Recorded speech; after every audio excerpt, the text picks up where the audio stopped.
Kalau ada ancaman bawa-bawa nama polisi, bawa-bawa nama Intel, bawa-bawa nama Polda, bawa-bawa nama Kapolri, informasinya saya langsung disuruh bawa Bapak langsung ke kantor polisi.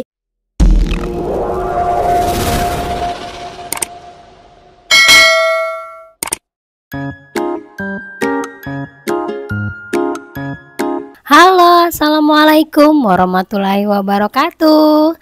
Apa kabar teman-teman semuanya? Ketemu lagi kita di channel saya, channel Desi Sutriani.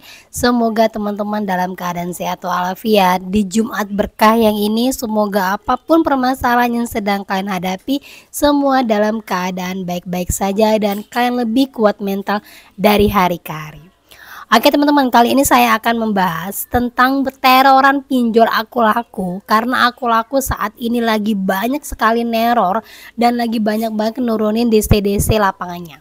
Nah, buat teman-teman semua yang punya pinjol di aku laku, harap tahu bagaimana yang harus kalian lakukan dan apa saja yang harus kalian persiapkan agar nantinya ketika DC datang ke rumah kalian ataupun ada WA ancaman yang datang ke tempat kalian, kalian sudah tahu harus apa yang kalian lakukan.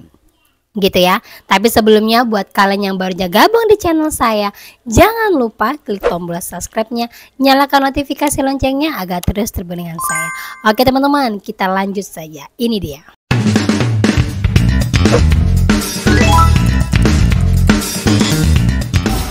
Oke teman-teman, sebelum kita lanjut ke berita aku laku yang sekarang sedang gencar-gencarnya neror para nasabahnya, kita awali dengan berita bahwa OJK Jatim maksudnya transaksi pinjol untuk dana kampanye Pilpres 2024. Nah, kalau lihat berita-berita kayak gini ya, bisa ketahuan sekali bahwa pengguna pinjol itu bukan hanya dari kalangan menengah ke bawah, tapi menengah ke atas pun sudah mulai menggunakan pinjol. Karena apa? Banyaknya pinjol-pinjol yang beredar dan gampangnya juga kita untuk melakukan pinjaman tanpa harus ada embel ini itu, itulah yang membuat para kampanye ini mulai untuk mengelirik pinjol. Apalagi dengan adanya bahwa pinjol ilegal tidak perlu untuk dibayar, pinjol ilegal tidak usah untuk digubris, pinjol ilegal tidak ada DC lapangannya.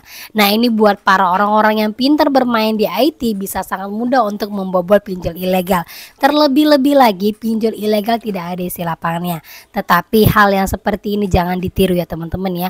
Biarkanlah mereka bermain di belakang sana, biarkanlah orang-orang yang punya kepentingan di atas sana. Yang penting kita urus aja diri kita dan kita tetap pantau, jangan ikuti langkahnya. Karena apa? Yang namanya galbay, baik legal ataupun ilegal, pasti ada resikonya. Itu yang harus teman-teman ingat ya.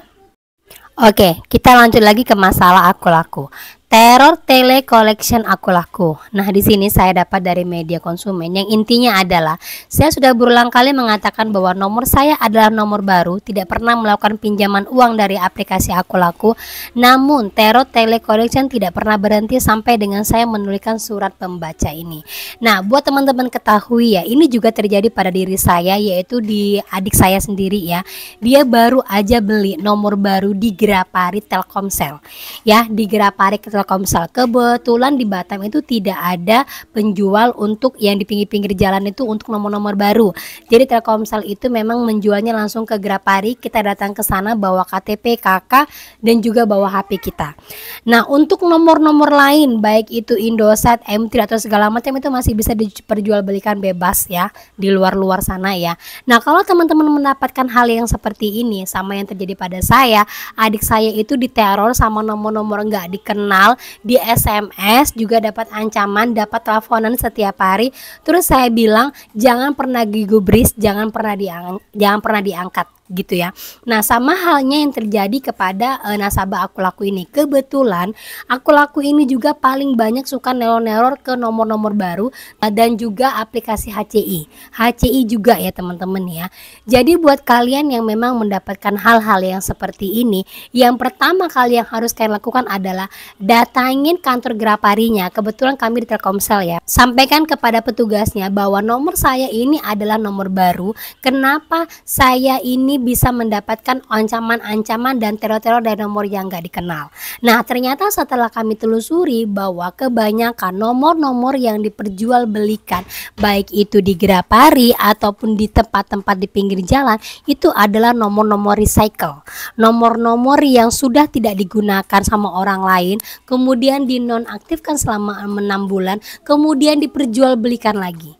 Nah, itulah yang terjadi kebanyakan sekarang ini. Kalau memang pada saat ini kalian menemukan hal-hal yang seperti ini, memang kalian harus minta pertanggungjawaban apabila kalian membelinya di Grapari.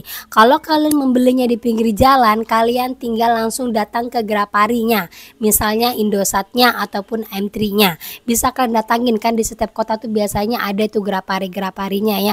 Kalian pertanyakan, kalian sampaikan keluhan kalian, biar nantinya nomor kalian ini bisa diganti ataupun ada sistem keamanan lebih kuat lagi pada nomor-nomor baru. Gitu ya teman-teman lah, ya itu juga yang kami lakukan kemarin. Kami langsung datang ke Graparinya dan juga akhirnya nomornya diganti dan diberikan sistem keamanan. Jadi ingat ya, buat kalian yang mau ganti nomor-nomor baru, kalau kalian menemukan hal-hal yang seperti ini, bisa jadi nomor tersebut adalah nomor recycle yang memang diperjualbelikan, yang memang diaktifkan lagi dari orang-orang yang sudah tidak menggunakannya. Nah gitu teman-teman ya, jadi harus lebih hati-hati lagi kalau kalian mau membeli nomor-nomor baru ya. Oke, kita lanjut lagi dengan ancaman akun laku yang lainnya. Nah di sini kita lihat ya terorannya lagi ya. Disaksikan RT, Babinsa atau Intel dari Polda sebagai mediasi. Ini pernyataannya sengaja saya blur dan tidak nampak wajah karena usernya sedang bekerja. Jadi gini ya teman-teman ya, kalau ada kata-kata seperti ini ya, RT, Babinsa, Intel, itu kadang-kadang kalau kita baru baca itu udah membuat ketakutan ya. Tapi ini benar-benar pengalaman dari teman saya sendiri ya. Saya sudah pernah dia curhat dan juga sudah pernah juga terjadi saya temanin teman saya ya. Kalau informasi ada yang seperti ini, baru kata-kata yang seperti ini, mau datang ke rumah ataupun mau bawa RT RW, itu kita abaikan aja. Karena apa? Kalau kita bawa laporan ini ke kantor polisi, kita pun sampai di tempat polisi, polisi hanya menasehatkan kita aja, menasehati kita aja. Karena apa? Selagi belum ada baku hantam atau sentuhan fisik atau apapun, itu polisi tidak bisa membuat laporan. Tidak bisa adanya turun laporan hanya gara-gara ancaman saja. Itu tidak bisa. Karena apa? Itu karena kalau kita menerima bentuk ancaman dan kalau kita menerima bentuk apa ya, hal-hal yang gara-gara pinjol-pinjol seperti ini, memang kita harus ada bukti ya, bukti visum ataupun bukti video bahwa mereka memang menghancurkan rumah kita ataupun membuat kerusakan di rumah kita. Itu bisa kita laporkan dan itu bisa jadi pidana, itu bisa jatuhnya pidana kepada DC-nya.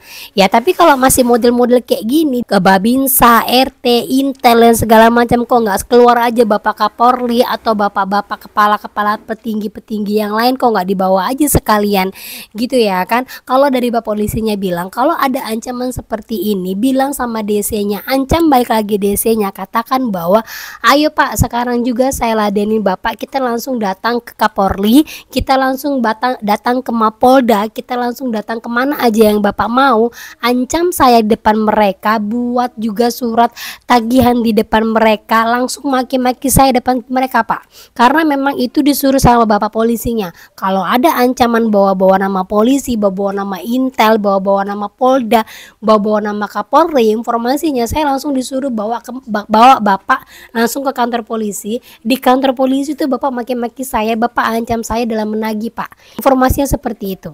Nah gitu ya teman-teman ya, jadi langsung ancam aja DC-nya, sampaikan lagi, ayo Pak langsung hari ini kita ke Polsek, langsung hari ini kita ke Polda, gitu ya teman-teman ya. Jadi buat kalian semuanya, buat kalian yang takut karena ada ancaman bawa polisi, Polda, jangan takut teman-teman, ini sudah benar-benar dari Bapak polisinya. Kalau ada ancaman yang seperti itu, ancam balik lagi ya teman-teman ya. Dan ini terbukti membuat DC-nya ciut. Karena apa? Dia nggak akan berani ya teman-teman.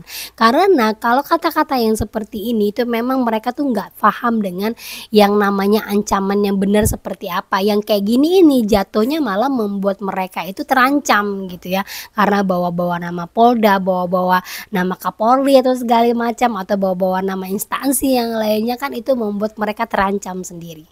Gitu teman-teman ya. Jadi kalau ada hal-hal yang seperti ini jangan kayak langsung deg-deser, langsung abaikan aja. Kalau emang kan lagi kuat mental, balas lagi kata-kata mereka biar mereka langsung enggak lagi nak ganggu kalian, langsung ciut hari itu ya. Nah, gitu teman-teman ya. Nah, kita lanjut lagi untuk ancaman yang lainnya. Nah, di sini ada lagi untuk ancaman DC-nya ya.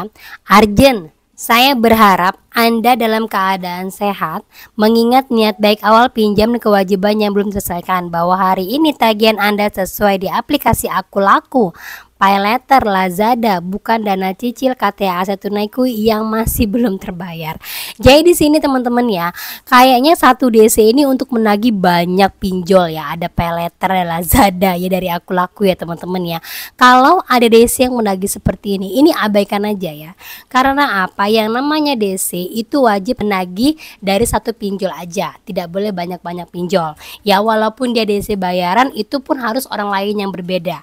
Karena apa? Yang namanya satu pinjol itu memang satu tagihan aja, satu DC itu emang satu tagihan aja, nggak banyak tagihan. Kalau yang tagihan seperti ini kelihatan banget dia ini orang yang belum tahu untuk tata cara menagih.